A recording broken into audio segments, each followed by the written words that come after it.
Hello beloveds, ito makikita nyo may tama yung ating DJI 360 holder.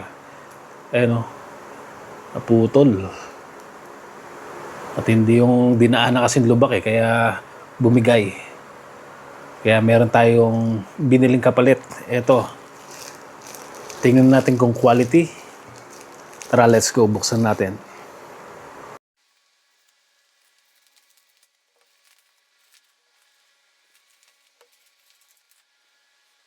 Eto na mga kaibigan, yung bagong bili natin.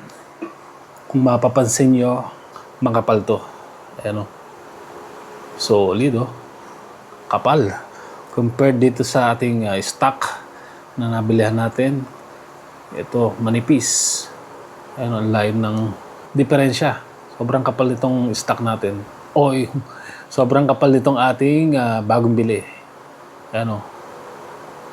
O, compared mo dyan o. Ano ba, para makita.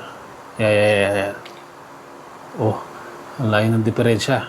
Kapal nitong bagong bili natin. Kaya sige, ilalagay natin yung link sa description para makabili kayo. And then, syempre, palitan na natin to. Tingnan natin kung sukat. Baka hindi sukat sablay tayo dyan. Yan. Konti pa.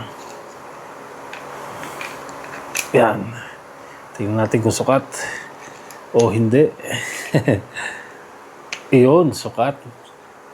Sakto. Parang sinukat. Yan mga beloved, sakto siya.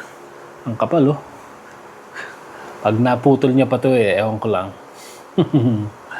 Solid. Yan. Kaya kung kailangan niyo nito, i-check out nyo na sa ating description.